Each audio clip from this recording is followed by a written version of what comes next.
하나님 말씀을 보겠습니다. 예레미야 26장입니다. 예레미야 26장 1절부터 24절까지 우리 교독하겠습니다. 예레미야 26장 1절부터 24절까지 교독하겠습니다.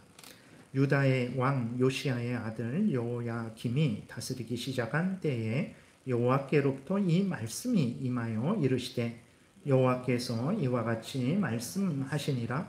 너는 여호와의 성전 뜰에 서서 유다 모든 성읍에서 여호와의 성전에 와서 예배하는 자에게 내가 내게 명령하여 이르게 한 모든 말을 전하되 한마디도 감하지 말라. 그들이 듣고 혹시 각각 그 악한 길에서 돌아오리라. 그리하면 내가 그들의 악행으로 말미암아 그들에게 재앙을 내리려 하던 뜻을 돌이키리라. 너는 그들에게 이와 같이 이르라. 여호와의 말씀에 너희가 나를 순종하지 아니하며 내가 너희 앞에 둔 내 율법을 행하지 아니하며 내가 너희에게 나의 종 선지자들을 꾸준히 보내 그들의 말을 순종하라고 하였으나 너희는 순종하지 아니하였느니라. 내가 이 성전을 실로같이 되게 하고 이 성을 세계 모든 민족의 저주거리가 되게 하리라 하셨느니라. 예레미야가 여호와의 성전에서 이 말을 하매 제사장들과 선지자들과 모든 백성이 듣더라. 예레미야가 여호와께서 명령하신 말씀을 모든 백성에게 전하기를 마침에 제사장들과 선지자들과 모든 백성이 그를 붙잡고 이르되 내가 반드시 죽어야 하리라. 어찌하여 내가 여호와의 이름을 의지하고 예언하여 이르기를 이 성전이 실로같이 되겠고 이 성이 황폐하여 주민이 없으리라 하느냐 하며 그 모든 백성이 여호와의 성전에서 예레미야를 향하여 모여드니라. 유다의 고관들이 이 말을 듣고 왕궁에서 여호와의 성전으로 올라가 여호와의 성전 새 대문의 입구에 앉음에 제사장들과 선지자들이 고관들과 모든 백성에게 말하여 이르되 이 사람은 죽는 것이 합당하니 너희 귀로 들은같이 이 성에 관하여 예언하였습니다. 예레미야가 모든 고관과 백성에게 말하여 이르되 여호와께서 나를 보내사 너희가 들은 바 모든 말로 이 성전과 이 성을 향하여 예언하게 하셨느니라. 그런즉 너희는 너희 길과 행위를 고치고 너희 하나님 여호와의 목소리를 청종하라. 그리하면 여호와께서 너희에게 선언하신 재앙에 대하여 뜻을 돌이키시리라.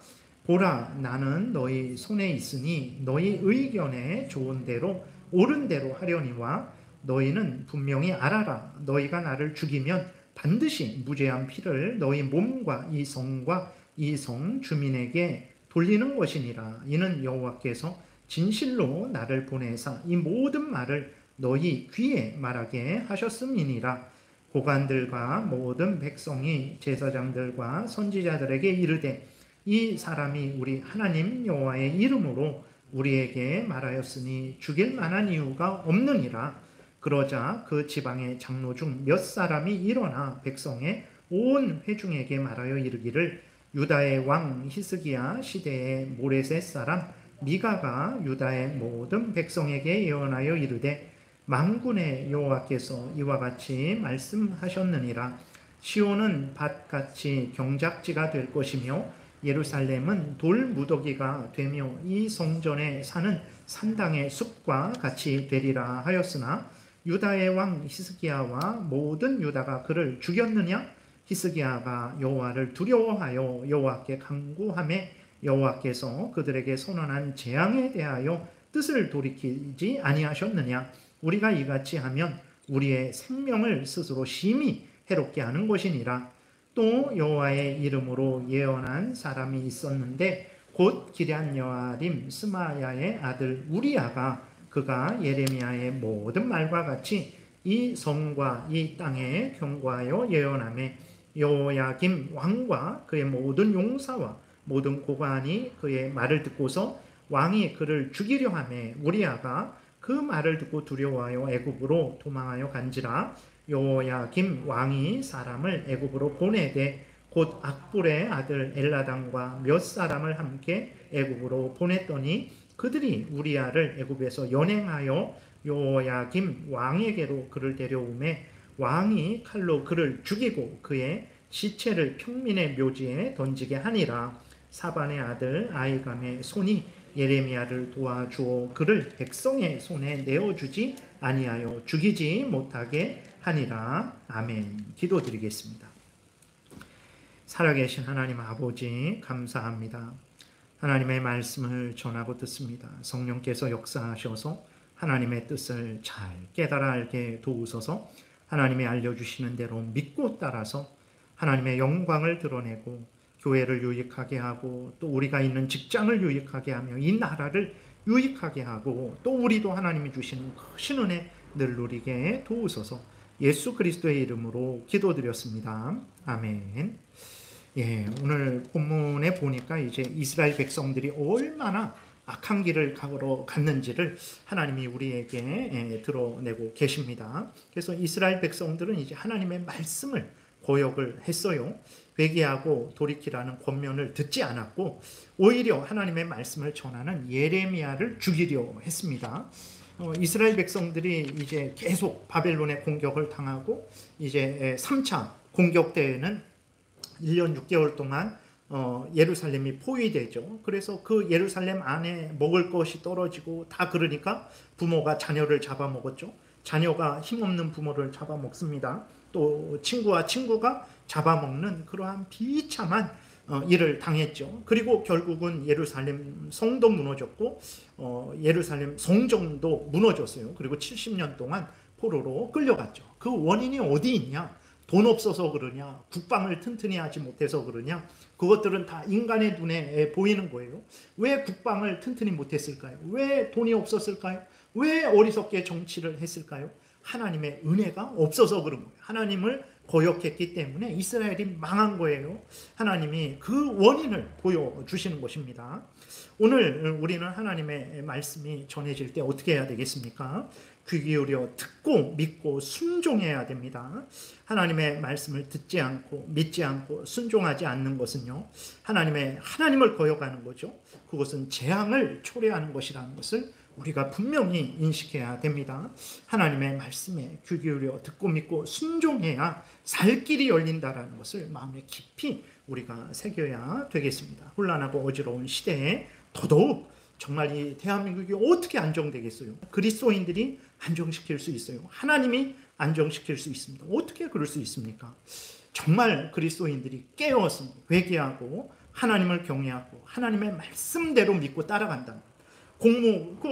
이렇게 용산에 있는 사람들, 아니면 법원에 있는 사람들, 아니면 국회에 있는 그리스도인들이 정말 깨어서, 교회에 있는 그리스도인들이 깨어서 하나님을 경외하고 하나님의 말씀대로 있는 자리에서 그들이 행한다면 정말 이 나라가 새로워지고 나라가 안정됩니다. 근데 그렇게 하지 않을 것 같죠. 그러니까 나라는 아마 계속해서 좀 더 어려워질 것 같아요.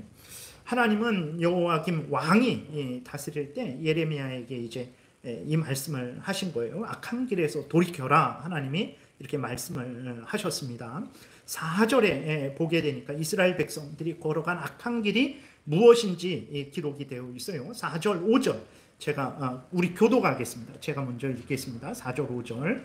너는 그들에게 이와 같이 이르라. 여호와의 말씀에 너희가 나를 순종하지 아니하며 내가 너희 앞에 둔 내 율법을 행하지 아니하며 내가 너희에게 나의 종 선지자들을 꾸준히 보내 그들의 말을 순종하라고 하였으나 너희는 순종하지 아니하였느니라. 네, 같은 말이에요. 그러니까 이스라엘 백성들이 하나님을 순종하지 않았다 그랬어요. 그리고 하나님이 내 율법을 너희들이 행하지 않았다 그랬어요. 그리고 내가 보낸 선지자들의 말을 순종하지 않았다 그랬어요. 같은 말입니다. 하나님의 말을 순종하지 않은 거, 하나님의 율법을 순종하지 않은 거, 하나님이 보낸 선지자의 말을 순종하지 않은 거 같은 말이에요. 하나님이 무슨 말씀하셨겠습니까? 하나님의 율법에 순종해라. 내 명령에 순종하라. 내 뜻에 순종하라 그랬겠죠. 하나님의 법에 순종하라고 말씀하셨겠죠. 그리고 선지자들이 무슨 말 했겠습니까? 하나님이 너희들 하나님의 율법에 순종하라고 한다. 하나님의 율법에 순종하라. 이러한 말을 했겠죠. 4절, 5절 요약하면 그들이 하나님을 거역한 거죠. 하나님의 법을 따르지 않은 거예요. 그러면 구체적으로 우리가 아는 내용이지만 한 번 더 점검하겠습니다. 하나님의 법, 율법은 무엇입니까? 세 가지가 있다 그랬어요. 도덕법, 도덕법이 왜 도덕법이냐? 이 하나님과 인간 관계에서 지켜야 될 법이기 때문에 그러죠. 사람과 사람 관계에서 지켜야 될 법이기 때문에 도덕법이죠. 그것은 영원합니다. 하나님과 인간은 항상 하나님 앞에 서 있고 인간은 항상 인간과 서로 있죠. 그렇기 때문에 이것은 구약이든 신약이든 항상 지켜야 되는 법이에요. 그게 무엇입니까? 그게 십계명이죠. 그러니까 하나님의 율법에는 도덕법, 십계명이 있고 제사법, 그 다음에 국가법이 이렇게 있어요. 그래서 도덕법은 이제 말씀드린 대로 인간이라면 반드시 행해야 될 법이죠. 왜 그러냐? 인간은 하나님과의 관계에 있으니까 하나님을 잘 섬겨야 되잖아요. 그게 첫 번째부터 네 번째 계명이죠. 십계명에. 그리고 인간은 항상 인간들과 서로 관계를 맺고 있죠. 그 인간들과 바르게 살아가야 되잖아요. 그것이 다섯 번째부터 열 번째 계명이죠. 그래서 이것이 도덕법입니다.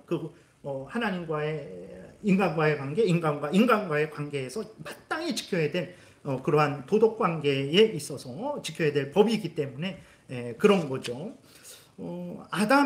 그래서 아담이 그 선악을 알게 하는 나무의 열매를 먹지 말라 그랬는데 하나님이 명령을 하셨는데 그 명령을 어겼죠. 그것은 단순히 선악을 알게 하는 나무의 열매만 먹은 죄를 진 게 아니에요. 그것은 도덕법을 어긴 거예요. 왜 그러냐? 첫 번째부터 네 번째 계명대로 하나님을 정말 사랑했다면 첫 번째부터 네 번째 계명이 하나님을 사랑하는 거잖아요. 도덕법의 핵심, 하나님을 사랑하는 거, 이웃을 사랑하는 거죠. 정말 하나님을 마음과 뜻과 정성과 목숨을 다해 사랑했다면 하나님의 말씀을 지켰겠죠. 하나님을 사랑하지 않으니까 하나님이 의심스러운 거예요. 하나님을 불신하게 되는 거예요. 우리를 하나님처럼 되지 못하게 하려고 선악을 알게 하는 나무의 열매를 먹지 말라 그러셨군. 하나님 너무하시네. 그러면서 사탄의 말에 귀를 듣고 사탄의 말을 신뢰한 거죠. 하나님을 사랑했다면 사탄의 말을 들을 수 있겠습니까? 하나님을 사랑하지 않았으니까 하나님을 의심하고 불신하고 사탄을 더 신뢰한 거죠. 우리도 그러죠. 부부가 서로 사랑하고 신뢰한다면 다른 사람의, 다른 남자의, 다른 여자의 말을 듣겠습니까? 전심으로 사랑하고 신뢰하지 않으니까 50%는 사랑하고 50%는 사랑하지 않으니까 그 50%가 다른 남자의, 다른 여자의 말을 듣게 되는 거예요. 그러니까 아담의 죄는 선악을 알게 하는 나무의 열매를 먹은 죄인데 그것은 결국은 하나님을 사랑하지 않은 죄죠. 도덕법을 어긴 죄예요. 십계명을 어긴 죄죠. 그리고 그것은 이웃을 사랑하지 않는 죄죠. 다섯 번째부터 열 번째 계명도 어긴 죄예요. 하나님이 분명히 아담에게 말씀을 하셨어요. 이것을 먹는 날에는 정령 반드시 죽을 것이다 그랬어요. 근데 말씀드렸듯이 아담은 한 개인이 아니죠. 아담은 모든 후손의 대표라 그랬잖아요. 그래서 아담은 자기가 대표라는 것을 알고 있었죠. 자기를 통해서 번성할 인간 후손들을 기대하고 있었죠. 그래서 하나님이 이것을 먹는 날에는 정령 죽으리라 그랬을 때 자기만 죽는 게 아니라 자기의 후손들도 죽을 것이라는 것을 알고 있었죠. 그러면 아담이 자기의 후손들을 정말 자기 몸같이 사랑했다면 그 선악을 알게 하는 나무의 열매를 먹었겠습니까? 내가 먹으면 나만 죽는 게 아니라 내 모든 후손들이 죽는데 그것을 먹었겠습니까? 먹었잖아요. 왜 먹었습니까? 후손들이 죽든 말든 내가 하나님처럼 된다는데 뭔 상관이냐라고 한 거죠. 그러니까 아담이 선악을 알게 하는 나무의 열매를 먹은 것은 결국은 도덕법 십계명을 어긴 거예요. 하나님을 사랑하지 않은 죄고 이웃을 사랑하지 않은 죄가 아담의 배은망덕한 죄라는 것을 우리가 잊지 말아야 됩니다. 근데 문제는 아담이 그렇게 범죄해서 아담이 대표이기 때문에 모든 후손들도 이 죄로 오염되고 부패됐잖아요. 그래서 하나님 앞에 나아갈 수도 없고 진노와 형벌을 받아야 돼요. 이러한 죄인들을 구원하시기 위해서 하나님께서 예수 그리스도를 보내주셨는데 그 예수 그리스도가 구약의 이스라엘 백성들에게 어떻게 소개됐냐? 하나님의 말씀을 통해서도 소개됐고 제사 드리는 것을 통해서 이렇게 내가 죄를 졌는데 짐승을 데리고 와요. 짐승에게 안수를 합니다. 그래서 내 죄를 짐승에게 전가시켜서 짐승을 죽여요. 그리고 내가 사는 거예요. 그것은 무엇을 드러내는 것입니까?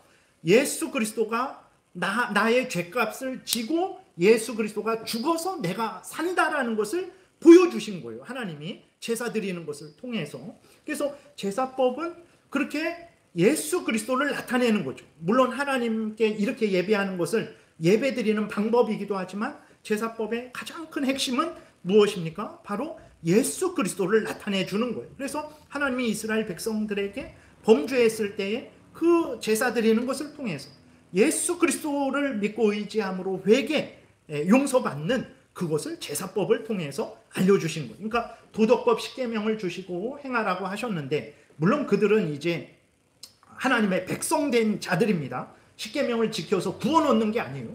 이미 애굽에서 건짐 받았어요. 그래서 20장에 보면 내 백성이다 그러셨어요. 내 백성된 너희는 이렇게 살아라 그런 거예요. 그래서 10계명을 하나님의 백성으로서 10계명을 지켜야 되는데 그걸 못 지키죠. 못 지키면 그 죄도 사실은 지옥 갈 죄입니다. 근데 하나님의 백성들이니까 하나님이 그들의 죄를 용서해 주시기 위해서 제사법을 이렇게 또 보여주신 거죠. 그 제사법을 통해서 자기 예수 그리스도를 의지하고 예수 그리스도 안에서 죄 용서함 받는 그러한 이제 은혜를 내려주신 거예요. 그러니까 제사법을 통해서 예수 그리스도 믿지 않는 자들이 예수 그리스도를 믿게 하시고, 믿은 자들이 십계명을 따라가야 되는데 그렇게 못할 때에 죄 짓잖아요. 그 죄를 어떻게 합니까? 그 역시 제사법을 통해서 예수 그리스도 안에서의 용서를 믿고 회개하게 하신 거예요. 제사법은 그래서 주신 것입니다. 그래서 이스라엘 백성 그 하나님의 율법은 이렇게 도덕법, 십계명, 그 다음에 제사법, 의식법이 있는 거고, 또 하나는 하나님이 국가법을 주셨어요. 그것은 이스라엘 백성들이 거대한 나라이기 때문에 그 나라를 올바르게 이끌어가기 위해서는 법이 필요하죠. 국가의 법이 필요한데 하나님이 이렇게 이스라엘 백성들에게 율법을 주셨는데 그 율법은 무엇이냐? 세 가지인데 도덕법, 십계명, 그 다음에 제사법, 의식법, 국가법, 시민법 같은 말입니다. 이렇게 세 가지 이 율법을 주신 거예요. 그랬을 때 하나님이 이스라엘 백성들에게 내 율법을 지켜라 라고 말씀하시고, 선지자들이 하나님의 율법을 지키라 말씀하셨을 때 그 율법은 뭐냐? 그것은 바로 십계명을 지켜라. 그 다음에 제사법대로 하나님께 제사 드려라. 그리고 국가법대로 너희들이 이 이스라엘 나라에서 살아가라. 이렇게 말씀을 하신 거예요. 근데 이스라엘 백성들이 하나님의 법을 지키지 않았다라고 했을 때에는 도덕법 십계명도 지키지 않은 거죠. 하나님도 사랑하지 않고 이웃도 사랑하지 않은 거예요. 그 다음에 제사법도 지키지 않은 거예요. 그리고 국가법도 지키지 않은 거죠. 이스라엘 백성들이 이러한 죄를 진 것입니다. 그래서 이제 오늘 그 본문에 보게 되면 여호야김 왕 때에 이 말씀이 전해졌는데, 여호야김 왕이 어떻게 행했습니까? 오늘 본문 26장 22절부터 23절, 22절, 23절에 보게 되니까 하나님이 그 악볼의 아들 엘라단, 그게 아니고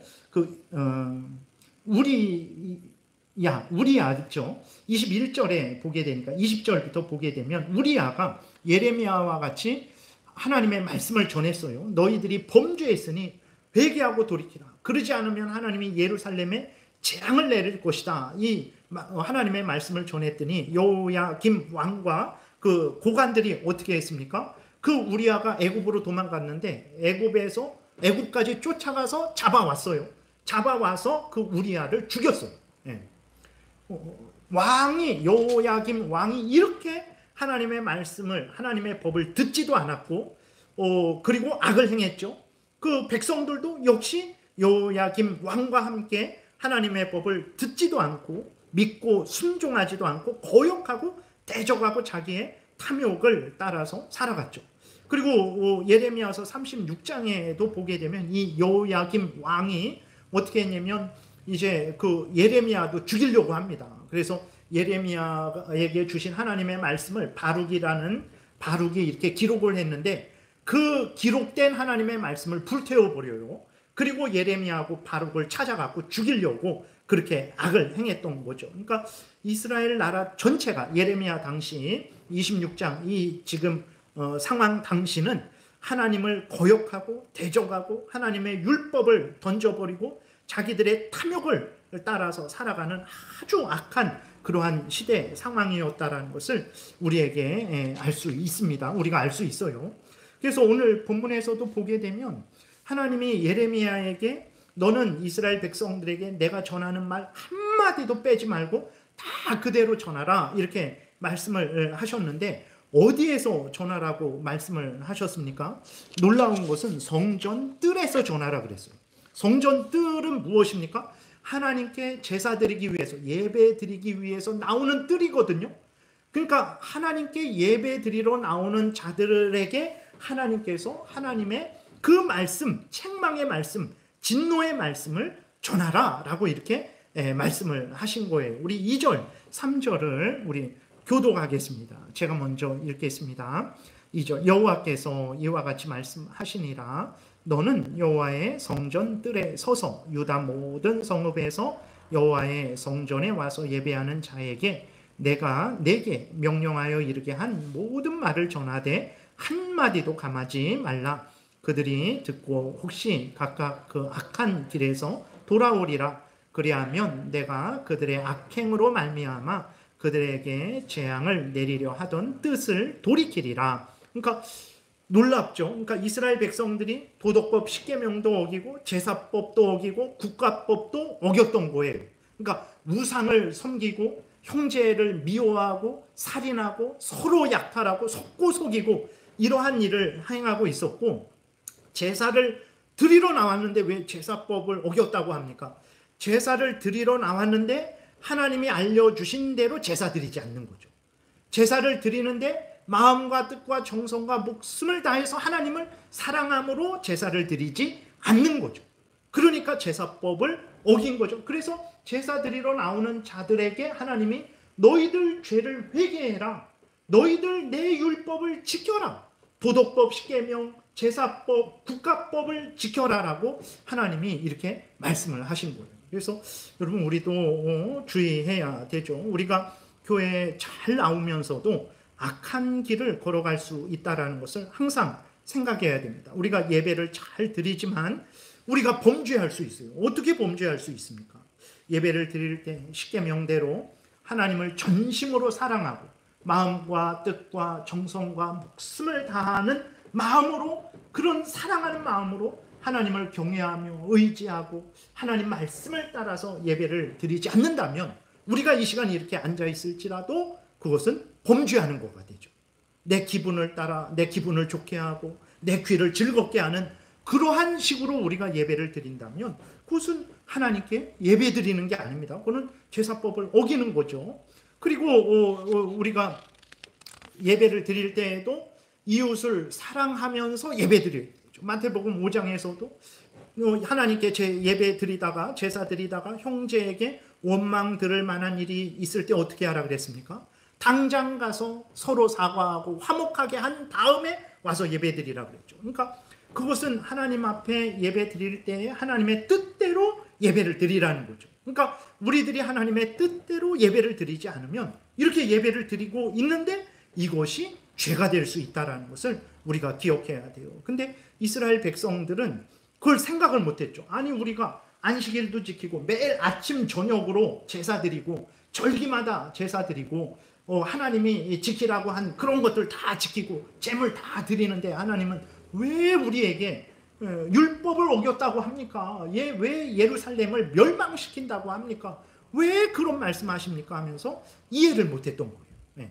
근데 보게 되면 하나님의 알려주신 대로 믿고 따르지 않는 거죠. 자기들 마음대로, 자기들 편한 대로, 자기들 귀를 즐겁게 하는 대로 제사를 드리니까 제사 드리러 나오는 자들을 향해서 하나님이 여호와의 뜰에서 내 명령을 전해라 이렇게 말씀을 하신 것입니다. 그리고 우리가 또 하나 그러니까 우리가 이렇게 그리스도인으로서 삶을 살면서 우리가 십계명을 온전히 따라 지키지 않을 때 그리고 성경에서 알려주신 그러한 방법대로 그러한 목적대로 예배를 드리지 않을 때 우리도 범죄하는 건데 근데 우리가 또 하나 범죄하는 것이 있습니다. 그것은 무엇이냐면 우리 그리스도인들이 나라의 법은 어겨요. 예를 들어서 뭐 이렇게 하다가 삶을 살다가 실수하고 뭐 이러한 차원이 아니라 정말 탈세하고 이렇게 뭐 예를 들어서 뭐 사장님이면 일을 시킨 직원에게 합당한 대가를 줘야 되는데 합당한 대가를 주지 않고 뭐 아주 착취하고 그러한 것을 행했을 때에 되게 국가의 법을 어겼을 때에 그리스도인들은 내가 십계명을 어기지 않았는데 내가 교회법을 어기지 않았는데 그러면서 국가의 법을 어긴 것에 대해서는 조금 너그러운 마음을 가질 때가 있어요. 그건 사탄에게 속는 것이라는 것을 우리가 잊지 말아야 됩니다. 왜 그렇습니까? 일반적으로 국가의 법이 제정될 때 그 국가의 법이 어떻게 제정됩니까? 무엇에 근거해서 제정됩니까? 자연법이라 그러죠. 자연법. 일반적으로 이렇게 세상에서 자연 질서를 따라서 인간의 보편 양심을 따라서 법이 만들어지거든요. 그래서 예를 들어서 나라의 어떤 그 모든 법이 형법이라든지 뭐 어떤 다른 뭐 상법이라든지 뭐 모든 법들이 인간 보편의 양심에 맞지 않으면요, 그게 사람들이 그 법을 제정하려고 하지도 않고 제정했더라도 이거 잘못된 거니까 고쳐달라고 요구를 해요. 그래서 믿지 않는 사람들도 법을 제정할 때에 무엇에 근거해서 법을 제정하게 되냐면 인간의 보편 양심에 근거해서 법이 제정됩니다. 그러면 인간의 보편 양심이 뭔데 그 법의 근거, 그 법을 만드는데 근거가 될까요? 세상 사람들은 그는 인간이 가장 존귀한 존재이고 그러니까 인간의 양심에 보편 양심에 근거해서 법을 만드는 거지라고 생각을 하지만 성경은 모든 인간의 양심이 누구에 의해서 온 것이냐라고 말했을 때 하나님이 주신 양심이다 말씀하고 있어요. 그러니까 성경은 인간의 양심은 하나님이 주신 양심인데 그 양심에 하나님의 율법이 새겨져 있다라는, 그러니까 하나님의 율법, 다시 말해서 도덕법이 십계명이 그 양심에 새겨져 있는 거예요. 그렇기 때문에 세상 사람들은 그것을 하나님이 주신 줄 모르죠. 그냥 하나님을 모르니까 내 양심에 원래부터 있었던 거지. 그래서 세상 사람들도요, 이단이나 사이비는 싫어합니다. 세상 사람들도. 희한하죠. 그리스도인들만 이단이나 사이비를 싫어하는 게 아니라 나라를 혼란케 하고 어지럽게 하는 뭐 통일교라든지 뭐 정명석이라든지 신천지 이만이라든지 이런 사람들이 득세하는 것을요, 그리스도인만 싫어하는 게 아니에요.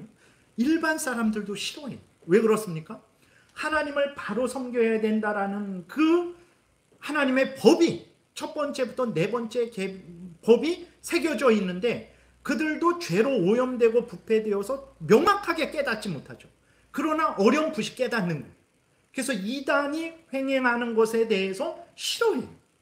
그리고 세상 사람들도 살인하면 안 되고 간음하면 안 되고 도둑질하면 안 되고 거짓말하면 안 되고 탐하면 안 된다라는 것을, 또 부모를 공경하고 질서를 지켜야 된다라는 것을 인정하고 있습니다. 어떻게 그 양심이 그러한 마음이 있습니까? 그것은 하나님이 양심에 하나님의 법을 새겨 두셨기 때문에 그래요. 그래서 로마서 2장에 제가 읽어드리겠습니다. 여기는 없는데 로마서 2장 14절 15절에 보게 되면 이런 말씀이 있어요.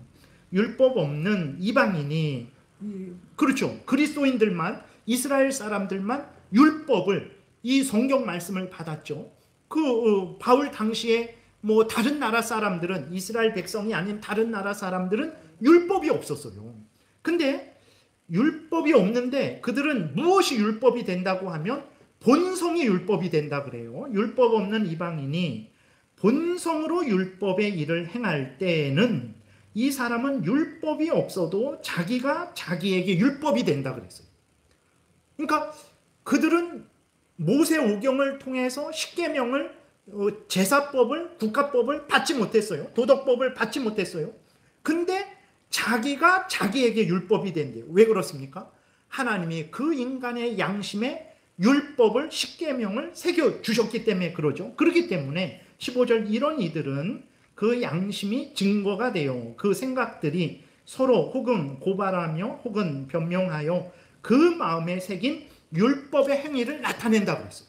그러니까 일반 믿지 않는 불신자들이 이단들 싫고 신천지 싫고 그렇게 말하는 그것은 하나님이 그 마음속에 하나님을 사랑해야 된다라는 그 십계명 도덕법을 주셨기 때문에 그런 거예요. 믿지 않는 사람들도 성실히 일하고 도둑질하지 말고 정직히 일하고 질서를 존중해야 된다라는, 살인하고 간음하지 말아야 된다라는 생각을 갖고 그렇게 살지 않으려고 하는 것은 하나님이 그 5번째부터 10번째 계명도 이 양심에 새겨두셨기 때문에 그렇다라는 거예요.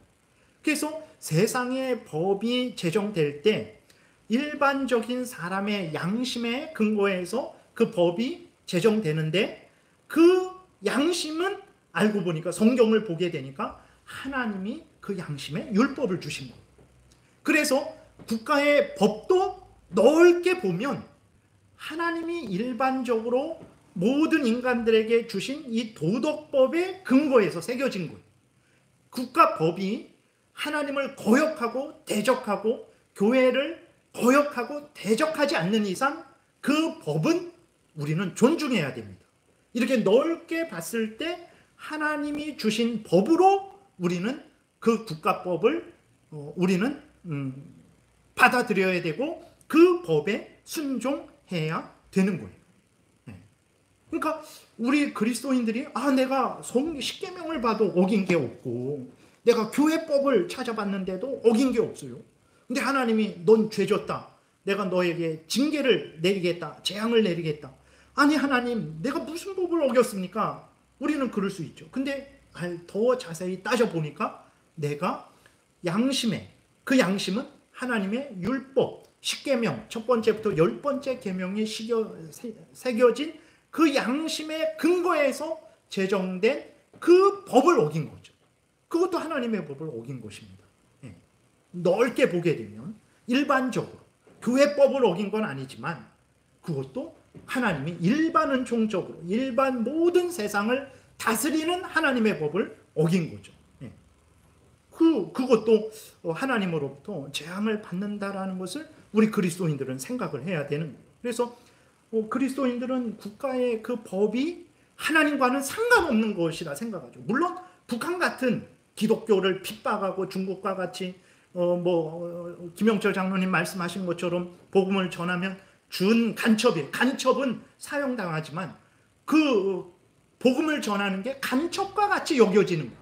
그래서 15년, 18년 그 아주 중한 형벌을 받게 되는 거죠. 그러한 법은 악한 법이죠. 그러나 일반적으로 살인하지 말아라, 간음하지 말아라, 이러한 것들은 그것은 하나님이 세상을 다스리는 그거는 하나님의 법이라고 우리는 믿고 따라야 되는데 그리스도인들조차도 이런 생각을 안 하죠.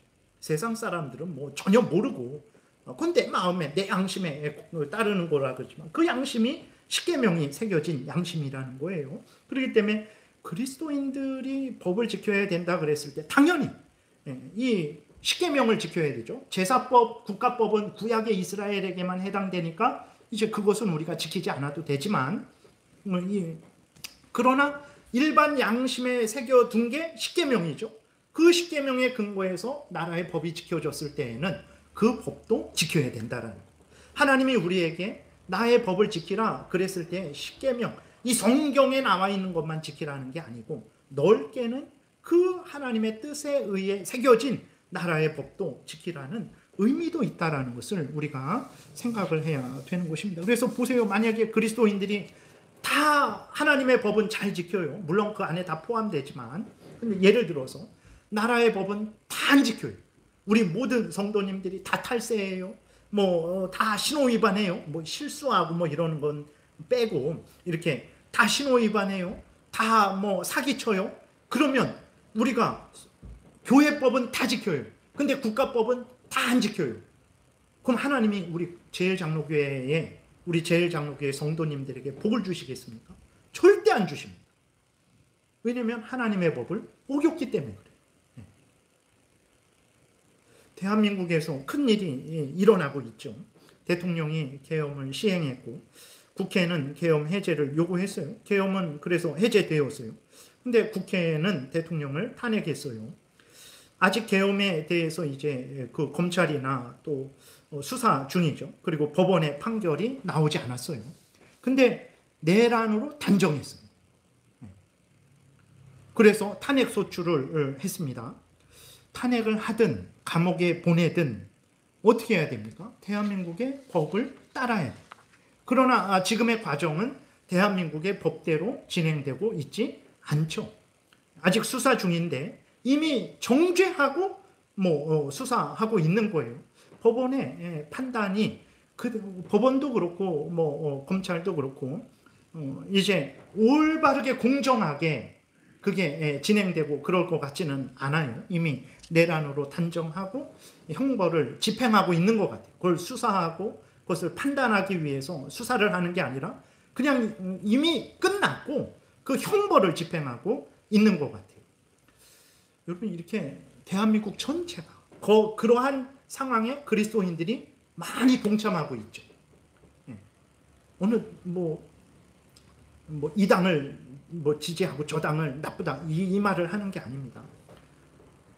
중요한 것은 이 당을 지지하든 저 당을 지지하든 이렇게 하든 저렇게 하든 하나님의 그리스도인들은 하나님의 법에 근거해야 되고 나라의 법을 지켜야 된다라는, 나라의 법도 넓게 보면 하나님이 주신 법이에요. 하나님을 직접적으로 거역하지 않고 교회를 핍박하지 않는다면 그것도 하나님이 주신 법으로서 일반은총적으로 교회는 하나님의 구원받은 백성들이고 거기에 하나님의 말씀을 직접적으로 주신 거고, 세상은 거기에는 그리스도인들도 섞여 있고 일반 사람들도 섞여 있죠. 그 세상도 역시 하나님이 일반적으로 다스리고 있는 거예요. 교회는 하나님의 택한 백성들로, 구원받은 백성들로 다스리고 있는 거고 거기에는 그런 하나님의 원수들도 있죠. 그러니까 그는 일반적으로 그 세상을 다스리기 위해서 하나님이 세상에 법을 주신 거예요. 그렇기 때문에 말씀드리는 것은 무엇이냐면, 그리스도인이 하나님이 법을 지키라 했을 때, 하나님이 그 법을 지키라 했을 때 그 의미는 무엇이냐라고 했을 때 그것은 십계명만 지키라는 게 아니라는 거예요. 그것은 나라의 법도 지키라는 의미가 포함되어 있다라는 거예요. 말씀드렸잖아요. 우리 모두가 나라의 법을 어긴다고 생각해 보세요. 그러면 하나님이 우리 제일장로교회 우리 성도님들에게, 우리가 제일장로교회 성도들이잖아요. 하나님의 자녀들이잖아요. 근데 우리가 하나님의 법은, 교회법은 잘 지키는데 나라법은 하나도 안 지킨다라고 생각해 보세요.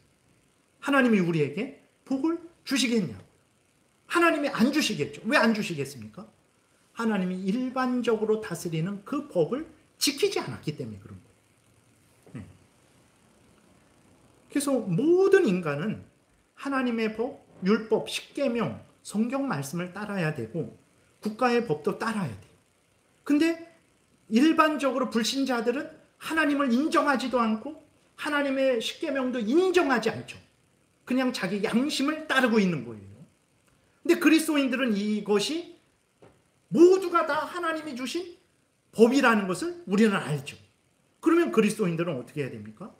십계명, 교회법, 십계명만 따르고 교회법만 따라야 될 것이 아니라 국가법도 따라야 되는 거예요. 근데 지금 상황은 많은 그리스도인들이 국가법을 따르고 있지 않아요. 목적은 정의를 위해서. 목적은 너무나 화려하고 아름답고 복되죠. 그러나 그 방식은 하나님의 법을 따르고 있지 않죠. 과연 하나님이 이 나라에 복을 주실까? 우리가 깊이 생각해야 됩니다. 왜 그러냐면 예레미야가 지금 그런 상황이에요. 예레미야가, 이제 천천히 마치겠습니다. 예레미야가 이스라엘 백성들에게 하나님의 법을 지켜라 그랬잖아요. 도덕법을 지켜라, 십계명을 지켜라, 제사법을 지켜라, 국가법을 지켜라 라고 전했어요. 그랬더니 어떻게 합니까? 그 예레미야의 말을 들은 고관들, 이제 고관들도 여러 종류가 있죠. 하나님을 경외하는 자들도 있었고 대적하는 자들도 있었고, 백성들도 하나님을 경외하는 백성들도 있었고 대적하는 백성들도 있었어요. 근데 대부분의 제사장 선지자들은 하나님을 거역하고 악을 행하는 데 있었습니다. 사람들이 듣고 고관들, 제사장들, 선지자들, 백성들이 듣고 예레미야를 죽이려 했습니다. 예레미야를 왜 죽이려고 했습니까? 예레미야가 하나님의 법을 어겼습니까? 예레미야가 이스라엘의 법을 어겼습니까? 그러지 않아요. 법대로 살라라고 말했기 때문에 죽이는 거예요. 네. 법대로 살지 않으면 하나님이 재앙을 내릴 것이다 라고 말하니까 그게 기분 나빠서 죽이려는 거예요. 근데 하나님이 예레미야가 법대로 살아라, 하나님의 율법대로 살아라 그랬을 때 그 율법은 무엇입니까? 십계명만 있는 게 아니고 그 당시에 십계명과 제사법과 국가법도 포함되어 있었던 거예요. 오늘날의 대한민국의 법을 하나님이 시내산에서 이스라엘 백성들에게 직접 주신 것처럼 주신 건 아닙니다. 말씀드렸듯이 인간의 양심의 율법을 주셔서 인간의 보편 양심의 근거에서 그 법이 이루어지게 된 거죠. 근데 그 인간의 양심에 십계명이 새겨져 있는 거예요. 그래서 그것에 근거해서 세워진 법도 하나님의 법이라는 거예요. 그러니까 이스라엘 백성들은 예레미야가 십계명도 지키고 제사법도 지키고 국가법도 지키라, 그것이 싫었던 거죠. 왜냐하면 자기들의 탐욕대로 살지 못하니까. 그리고 그렇게 하지 않으면 하나님이 재앙을 내릴 것이다 라고 하니까 기분이 나빠서 죽인 거예요. 8절 9절에 보게 되니까 예레미야가 여호와께서 명령하신 말씀을 모든 백성에게 전하기를 마침에 제사장들과 선지자들과 모든 백성이 그를 붙잡고 이르되 내가 반드시 죽어야 하리라. 왜 그렇습니까? 어찌하여 내가 여호와의 이름을 의지하고 예언하여 이르기를 이 성전이 실로같이 되겠고, 실로는 처음에 이스라엘 그 법궤가 성막이 있던 곳인데 거기에서 이제 누구죠? 엘리 제사장이 그 아들들이 그 실로 성막을 지키고 있었죠. 근데 그 엘리 제사장도 그 아들들이 얼마나 악을 행했습니까?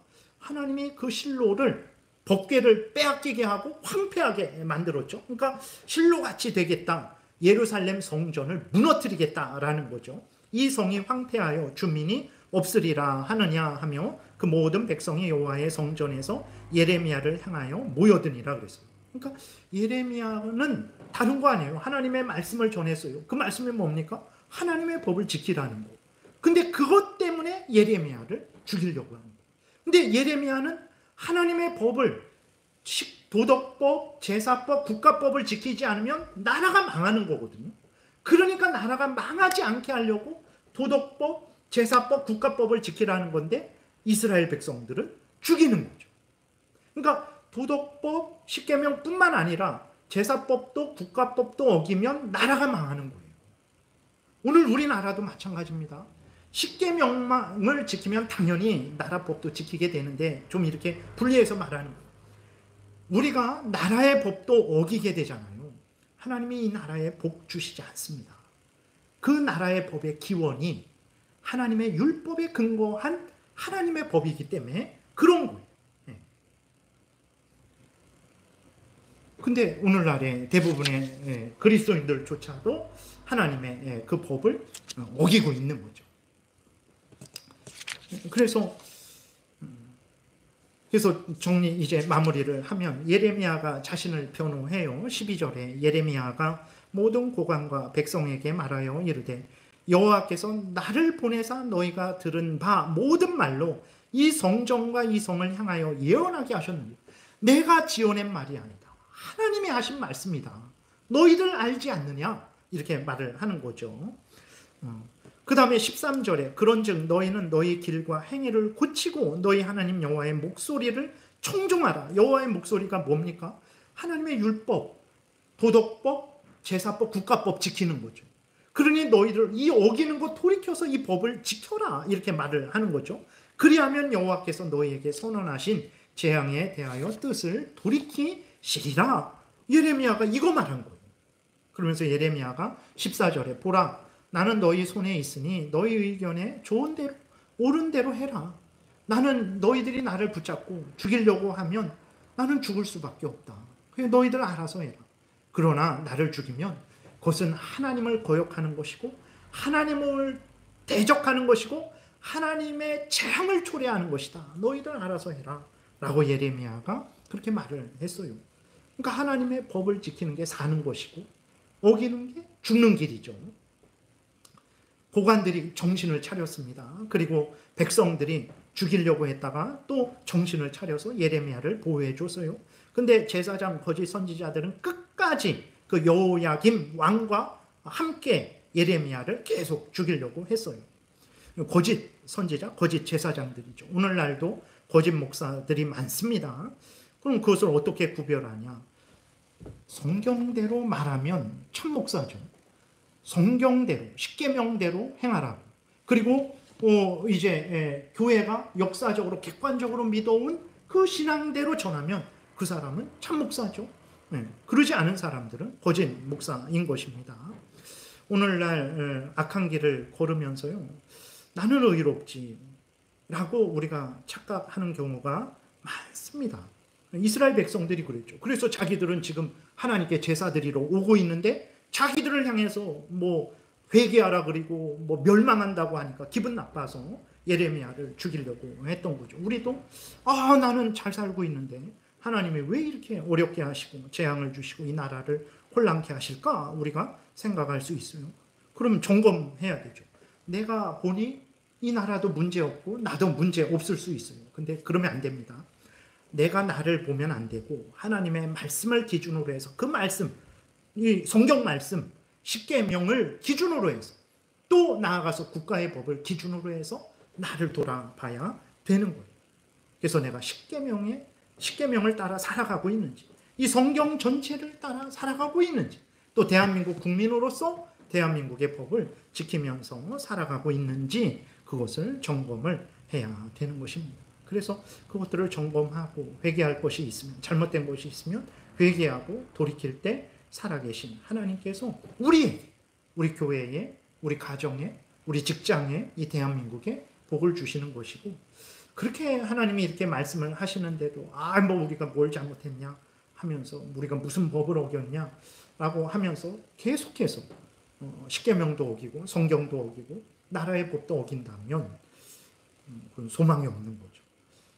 우리는 그런 소망 없는 삶을 살아서는 안 됩니다.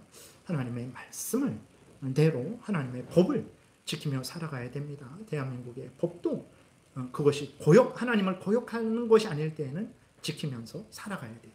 그러면 살게 될 것입니다. 기도드리겠습니다. 살아계신 하나님 아버지, 인간의 생사화복이 하나님께 있는데 수많은 사람들이, 더 큰 문제는 그리스도인들이 세상 사람들과 하나가 되어서 이 사람에게 있고 저 사람에게 있다라고 하면서 이 사람 말을 따르고 저 사람 말을 따르고 있는 것을 보게 됩니다. 하나님, 우리에게 더 큰 은혜 내려주셔서 생사화복 흥망성쇠가 하나님께 있고 하나님의 말씀을 따르는 것에 있다라는 것을, 하나님의 법을 지키는 것에 있다라는 것을, 하나님 또 대한민국의 합법적인 옳은 법을 지키는 것에 있다라는 것을 우리로 깨달아 알게 하셔서 하나님의 법대로 살아가게 도우소서. 반드시 살고 복될 줄 믿습니다. 감사드리고 예수 그리스도의 이름으로 기도드렸습니다. 아멘.